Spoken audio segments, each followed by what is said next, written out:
Welcome to the Nyaya Shastra lecture series. This is Shambhavi and we are studying Right to Information.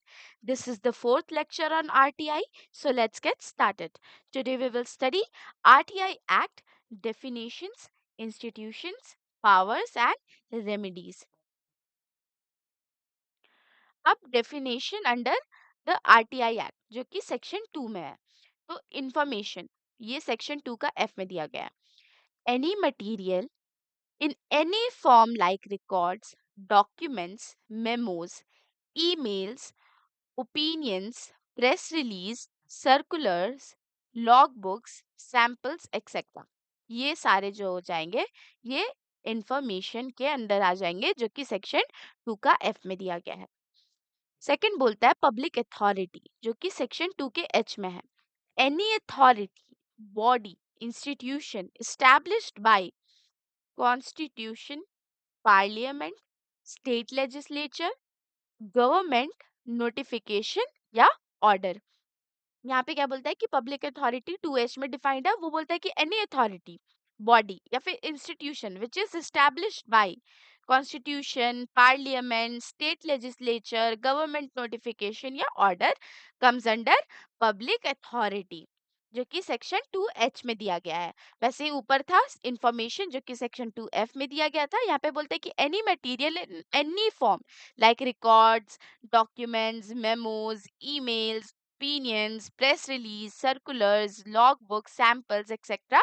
comes under information. फिर बोलता है record जो कि section 2 के आई में दिया गया है। Any documents, manuscript, file, microfilm, data etcetera ये सारे रिकॉर्ड्स में आ जाएंगे। Right to information section 2J में दिया गया है। includes rights to inspect works, documents, records, take notes, extracts, certified copies. Third बोलता है obtain information in electronic forms. अब यहाँ पे क्या बोलता है right to information and obligation of public authorities, ये सेक्शन 3 से 4 तक में दिया गया है। Every citizen has the right to information. अब यहाँ पे क्या बोलता है public authorities must maintain record properly, publish information about their organization, functions, duties, rules, decisions and budget. अब यहाँ पे क्या बोलता है कि right to information on obligation of public authorities जो कि सेक्शन 2 से 3 में दिया गया है, वो बोलता है कि every citizen has the right to information, तो public authorities must maintain records properly. Second बोलता है publish information about their organization, functions, duties, rules, decisions and budget. Third बोलता है appoint public information officer PIOs to provide info within 30 days or 48 hours if life liberty is involved. अब यहाँ पे क्या बोलता है कि अपॉइंट करना पड़ता है इंफॉर्मेशन ऑफिसर को, पब्लिक इंफॉर्मेशन ऑफिसर को, मतलब PIOS। तो ये क्या बोलता है to provide within 30 days, कोई भी इंफॉर्मेशन 30 डेज के अंदर प्रोवाइड करना है या फिर 48 hours if life and liberty is involve.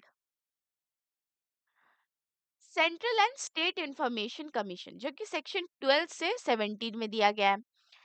ए बोलता है central information commission CIC established by central government. इसमें कंपोजिशन क्या होता है, एक chief information commissioner, up to 10 information commissioner, ठीक है। अपॉइंटमेंट इनका कैसे होता है by the president on recommendation of a committee.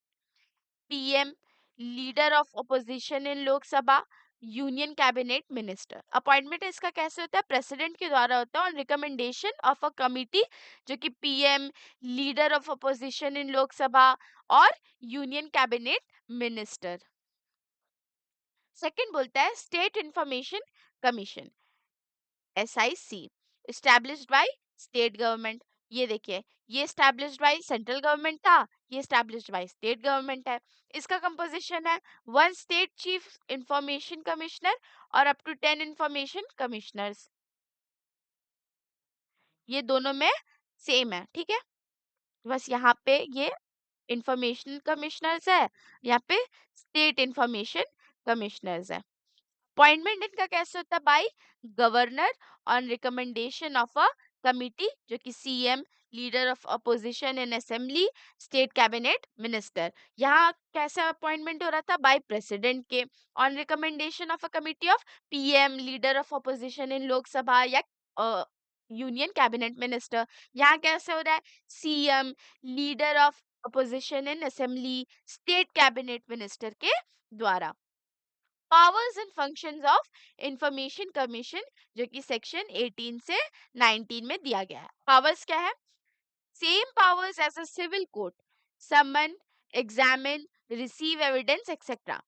और सेकंड बोलता है order inquire if PIOs refuse to give information. Inquiry order हो सकता है पीआईओ जो है वो रिफ्यूज कर जाते हैं कोई भी इंफॉर्मेशन देने से। अब इसका फंक्शंस क्या है?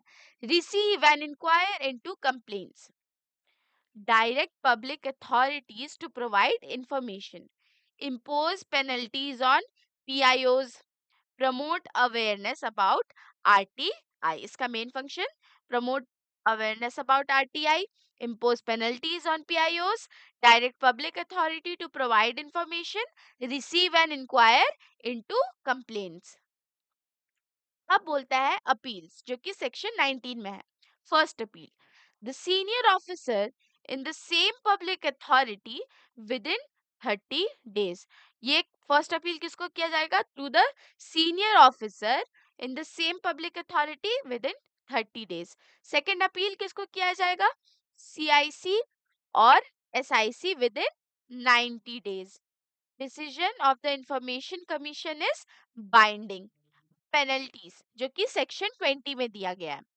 इफ पीआईओ फेल्स टू, अगर पीआईओ फेल कर जाता है to provide information on time, malafidely denies request, या फिर गिव्स इनकरेक्ट इनकम्प्लीट इंफॉर्मेशन, तो यहाँ पे penalty about 250 rupees per day, maximum 25,000।